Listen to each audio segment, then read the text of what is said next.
നിങ്ങളുടെ favourite shows ഇനി ഒരിക്കലും മിസ്സാവില്ല. ഇപ്പോൾ C5 കാണും നിങ്ങളുടെ ഫേവറേറ്റ് ഷോ തികച്ചും സൗജന്യമായി.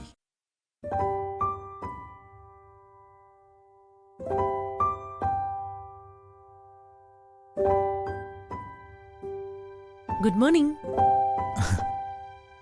ആഹാ, ഇവിടെ നാഗരികാലം ഉണ്ടായിരുന്നോ? അതാ ഞാൻ ആലോചിച്ചത്. വീട്ടിൽ വെച്ച് കാണണ്ട, അമ്പലത്തിൽ വെച്ച് കാണാന്ന് ഇങ്ങോട്ട് പറഞ്ഞിട്ട് ആളെ കണ്ടില്ലല്ലോ എന്ന്. സോറി വേണുവേട്ടാ, ഞാൻ വേണ്ടപ്പെട്ടവരാരും ഇല്ലാത്ത ഒരു പാവം പെണ്ണാണെന്നാ എന്റെ ഭർത്താവിന്റെ വീട്ടുകാര് കരുതുന്നത്. തൽക്കാലം അത് അങ്ങനെ തന്നെ ഇരിക്കുന്നതാണ് നല്ലത്. അപ്പൊ പിന്നെ അവരൊക്കെ വേണുവേട്ടനെ കണ്ട ആരാ എന്താന്നൊക്കെ ചോദിക്കും. അത് ഒഴിവാക്കാനാ ഞാൻ ഇവിടെ വെച്ച് കണ്ടാ മതിയെന്ന് പറഞ്ഞത്. മനസ്സിലായി. സത്യം പറഞ്ഞ പഴയ കാര്യങ്ങളെല്ലാം വെളിപ്പെടുത്തി രാധ വെളിച്ചത്ത് വരണമെന്ന് പറയാൻ വേണ്ടിയാ ഞാൻ പ്രധാനമായും കാണണമെന്ന് പറഞ്ഞത്. ഞാനിടയ്ക്ക് തൃപ്പങ്ങോട്ട് പോയിരുന്നു. രാധ മേഘനാഥനെതിരെ കേസ് നടത്തി വിജയിച്ച കാര്യം അവിടുത്തെ ആൾക്കാരൊക്കെ അറിഞ്ഞിട്ടുണ്ട്. രാധ മേഘനാഥനെ എതിരിടാൻ ധൈര്യം കാണിച്ചതിൽ അവർക്ക് വലിയ സന്തോഷവും ആവേശവും ഉണ്ട്. ഇപ്പോൾ രാധമ്മ സുഭദ്രാമയുടെ അവകാശം തന്നെയാണെന്ന് അവരാണയിടുന്നു. പിന്നെ ഒരു കാര്യം കൂടി അവരിങ്ങോട്ട് ആവശ്യപ്പെട്ടിരിക്കുക. എങ്ങനെയും രാധമ്മയെ കൊണ്ടത് സമ്മതിപ്പിക്കണമെന്നാണ് അവർ പറയുന്നത്. എന്താ അവരുടെ ആവശ്യം? രാധമ്മയായി അനുജത്തിമാരോടൊപ്പം തൃപ്പങ്ങോട്ട് തറവാട്ടിൽ മടങ്ങിയെത്തണം. പഴയ പ്രതാപം വീണ്ടെടുത്ത് അവിടെ താമസിക്കണം. ഇതാണ് അവരുടെ ആവശ്യം. രാധയ്ക്ക് നേരെ ഇനി മേഘനാഥനല്ല, സാക്ഷാൽ രാവണൻ വന്നാലും അവർ സംരക്ഷിക്കുമെന്നാണ് പറയുന്നത്. ഒന്നോ രണ്ടോ പേരുടെ അഭിപ്രായം അല്ല ഇത്. തൃപ്പങ്ങോട് മുഴുവനും രാധയുടെ പിന്നിലുണ്ടാവും. അതിലെനിക്കും ഉറപ്പ് തോന്നുന്നുണ്ട്. ഇപ്പോൾ ആ കാര്യത്തില് എനിക്ക് സംശയമൊന്നുമില്ല വേണുവേട്ടാ. പക്ഷെ എനിക്ക് കുറച്ച് കാര്യങ്ങളും കൂടി ഇവിടെ ചെയ്തു തീർക്കാനുണ്ട്. പറിച്ചെറിയാൻ പറ്റാത്ത കുറച്ച് കമ്മിറ്റ്മെന്റ്സ്. അതൊക്കെ ഒരു കരക്കടിപ്പിക്കാൻ കുറച്ചു നാള് കൂടി കിട്ടിയേ പറ്റൂ. അത് കഴിഞ്ഞാ ഞാൻ അങ്ങോട്ട് തന്നെ ചെല്ലും. തൃപ്പങ്ങോട്ടുകാർക്കൊപ്പം എന്ത് യുദ്ധത്തിനും തൃപ്പങ്ങോട്ട് വാസുദേവന്റെ മകൾ രാധ ഉണ്ടാവുമെന്ന് പറഞ്ഞേക്ക്. അത് പറയാം. മുഖ്യ വിഷയം പക്ഷെ അതല്ല. കോടതി വിധി വന്നിട്ടിപ്പോ ഇത്രയും നാളായി. വിധിയുടെ എക്സിക്യൂഷന് വേണ്ടി നമ്മൾ ഇനി ഒരു ചുവട് പോലും മുന്നോട്ട് വച്ചിട്ടില്ലെന്ന് രാധ മനസ്സിലാക്കണം. കോടതി വിധി കാലഹരണപ്പെട്ടു പോവില്ല എന്നുവെച്ച് നമ്മളതിനെ ഇങ്ങനെ വെച്ച് താമസിപ്പിക്കുന്നതിൽ അർത്ഥമില്ല. രാധ ഇവിടെ സ്ഥിരതാമസമാക്കണമെന്നില്ല. പക്ഷേ തൽക്കാലത്തേക്ക് വിധി നടപ്പാക്കാനുള്ള നടപടിക്രമങ്ങൾ നീക്കിക്കൂടെ?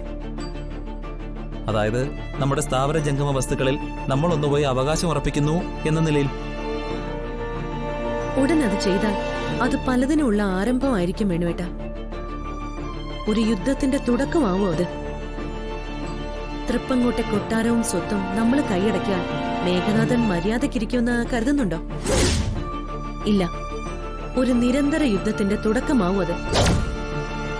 അപ്പോ അവിടെ ഞാൻ തന്നെ നിന്ന് അതൊക്കെ മാനേജ് ചെയ്തേ പറ്റൂ എന്ന അവസ്ഥ വരും.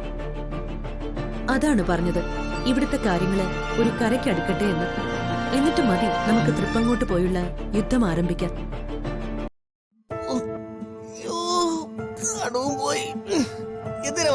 പേടിപ്പിക്കുന്നത് നിങ്ങളെ കൊലവിളി കേട്ടപ്പോ ഏതോ മിസൈൽ വീണ് ഭൂമി ഉലിങ്ങുന്നില്ല ഞാൻ വിചാരിച്ചത്.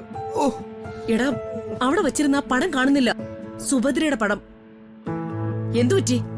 നീ കണ്ടോ അതെവിടെ പോയെന്ന്? ആ കണ്ട് രാവിലെ തന്നെ ഫോട്ടോ തൂക്കിയെടുത്തോണ്ട് പോണ കണ്ട്. ഭവാനിയമ്മേരെ മോൻ തന്നെ, കോട്ടക്കൽ മോഹനാഥൻ. എന്നിട്ട് നീ ഒന്നും ചോദിച്ചില്ലേ? അപ്പോ ചോദിക്കാതിരുന്നിട്ട് തന്നെ കൈകൊണ്ടും ചൂറിനോണ്ടൊക്കെ വേണ്ടുവോളം കിട്ടുന്നുണ്ട്. പിന്നെ ചോദിച്ചാലുള്ള അവസ്ഥ പറയണോ? ഞാൻ ഒന്നും മിണ്ടാൻ പോയില്ല. ചേടാ, എങ്കിലും ആ ഫോട്ടോ എടുത്ത് എങ്ങോട്ട് കൊണ്ടുപോയെന്ന് ഞാൻ ആലോചിക്കുന്നേ.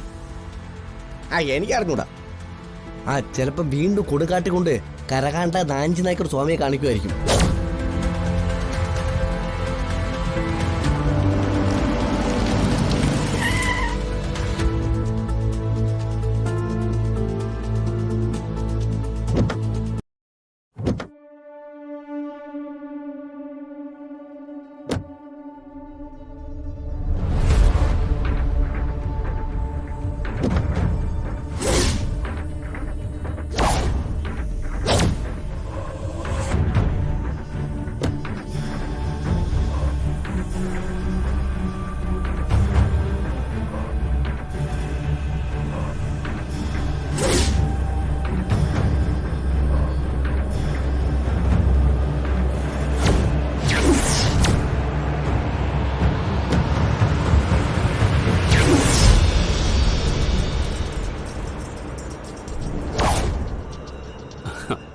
ഇത് മുകളിലത്തെ മുറി കൊണ്ടുപോയി വെക്കണം.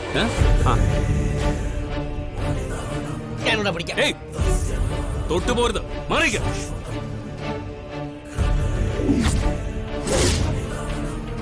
നിങ്ങൾ അവിടെ കൊണ്ടുവയ്ക്ക.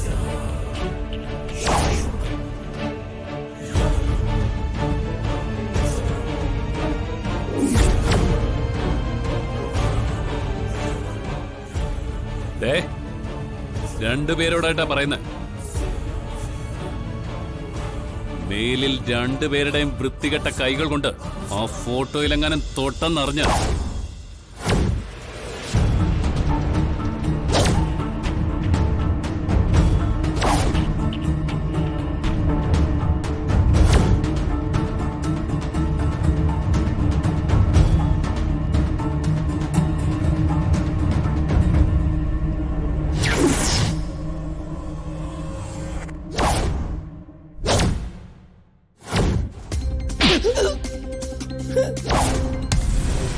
ഇതെന്താ ഇപ്പൊ ഇങ്ങനെ? ഈ വീട്ടിൽ വെറുതെ എന്തെങ്കിലും അടിയണ്ട. വെറുതെ ഒന്നുമല്ല, കോട്ടയ്ക്കൽ ഭവാനിയിൽ നിന്ന് കള്ളം പറഞ്ഞ് പൈസ വാങ്ങിയതിനാ. അയ്യോ,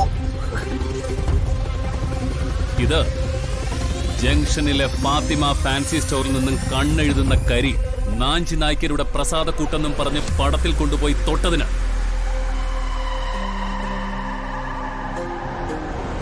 പറടാ, നീ എത്ര രൂപയാ ഈ കരി കൊണ്ടുവരാൻ അമ്മയെ പറ്റിച്ചെടുത്തത്?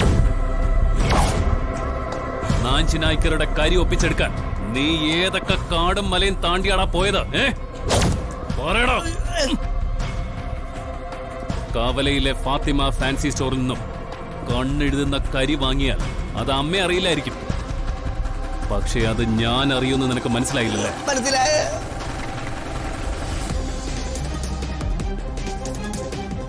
ആ, സന്തോഷം.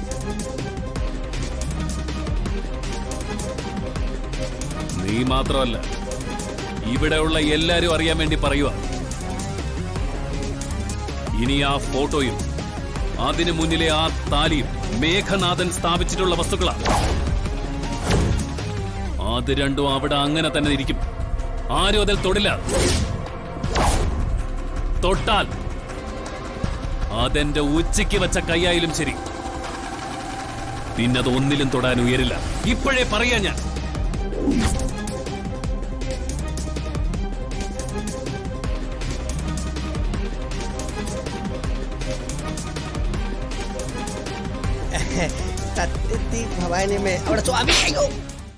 ഡൗൺലോഡ് ചെയ്യൂ C5 ആപ്പ്. കാണൂ എല്ലാ എപ്പിസോഡുകളും സൗജന്യമായി.